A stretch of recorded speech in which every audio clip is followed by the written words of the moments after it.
folks, welcome to Book Browsing with Stacey, your Teen Services Library Assistant at the Goffstown Public Library.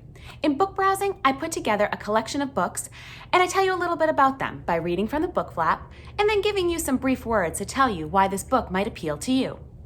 This month's Book Browsing was inspired by the classics. All of these books that I'm going to tell you about are reinventions of literature classics. And as this idea floated in my mind that this is what I wanted to do, I ended up receiving an email from one of my favorite teen resources. And you'll never believe what it was about. The blog post was 10 contemporary young adult novels inspired by the classics. It was kismet, and I knew I had to run with this idea. So here we go, and let's see if you can guess the classic story. Book number 1, Sky Without Stars, by Jessica Brody and Joanne Rendell. A thief, an officer, a guardian. 3 strangers, one shared destiny.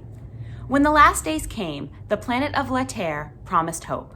But 500 years later, it's now a place where an extravagant elite class reigns supreme, where the clouds hide the stars and the poor starve in the streets, where a rebel group long thought dead is resurfacing. Whispers of revolution have begun, a revolution that hinges on 3 unlikely heroes. Chatine is a street-savvy thief who will do anything to escape the brutal regime, including spying on Marcellus, the grandson of the most powerful man on the planet. Marcellus is an officer and the son of a traitor. Groomed to command by his legendary grandfather, Marcellus begins to doubt the government he's vowed to serve when he discovers a cryptic message that only one person, a girl named Alouette, can read. Alouette is living in an underground refuge where she guards and protects the last surviving library on the planet. But a shocking murder will bring Alouette to the surface for the first time in 12 years and plunge La Terre into chaos. All 3 have roles to play in this dangerous game of revolution, and together they will shape the future of a planet. All right, can you kind of guess the backdrop of this? Well, power, romance, and destiny collide in this sweeping reimagining of Victor Hugo's masterpiece, Les Miserables. This is a richly detailed book in a space colonization setting. It's a coming-of-age story, and as we already said, it's inspired by Victor Hugo's Les Mis. Science fiction and fantasy blend to bring you Les Mis in space. So, this might just be your next great read.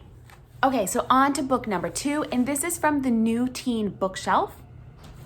It is Legendborn by Tracy Deonn.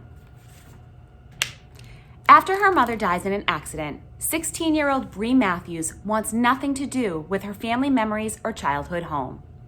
A residential program for bright high schoolers at UNC Chapel Hill seems like the perfect escape. Until Bree witnesses a magical attack her very first night on campus. A flying demon feeding on human energies. A secret society of so-called Legendborn, students who hunt the creatures down. And a mysterious teenage mage who calls himself a Merlin and who attempts and fails to wipe Bree's memory of everything she saw. The mage's failure reveals Bree's own unique magic and a buried memory with a hidden connection. The night her mother died, another Merlin was at the hospital. And now that Bree knows there's more to her mother's death than what's on the police report, she'll do whatever it takes to find out the truth, even if that means infiltrating the Legendborn as one of their initiates. She recruits Nick, a self-exiled Legendborn with his own grudge against the group, and their reluctant partnership pulls them deeper into the society's secrets and closer to each other. But when the Legendborn reveal themselves as the descendants of King Arthur's knights and explain that a magical war is coming, Bree has to decide how far she'll go for the truth and whether she should use her magic to take the society down or to join the fight. All right, so obviously in that summary that I just read from the book flap, there was some name dropping. Merlin and King Arthur, right? This culturally diverse fantasy fiction blends African diaspora along with King Arthur legend to produce vivid world building. That is hard to say. I had to really slow down there. And suspenseful, thrilling plot twists. So if strong, well-developed characters is your jam, then this book might just be your next great read.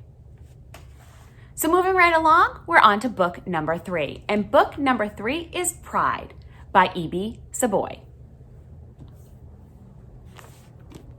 Zuri Benitez has pride, Brooklyn pride, family pride, and pride in her Afro-Latino roots. But pride might not be enough to save her rapidly gentrifying neighborhood from becoming unrecognizable. When the wealthy Darcy family moves in across the street, Zuri wants nothing to do with their 2 teenage sons, even as her older sister, Janae, starts to fall for the charming Ainsley. She especially can't stand the judgmental and arrogant Darius.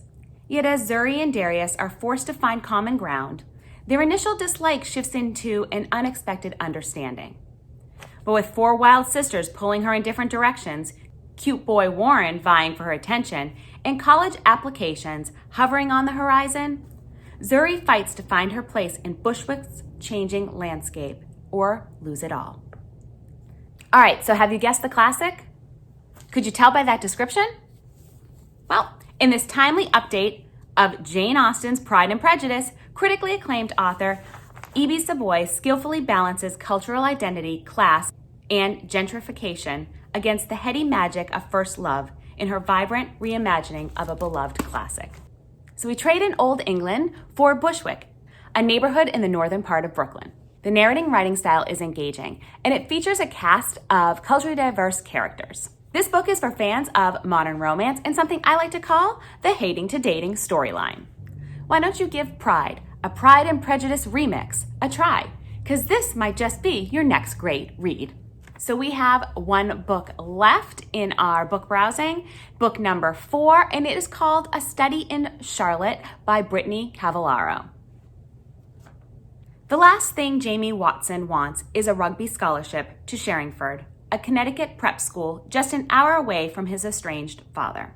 But that's not the only complication. Sherringford is also home to Charlotte Holmes, the famous detective's great-great-great-granddaughter. And she's inherited not only Sherlock's genius, but also his volatile temperament.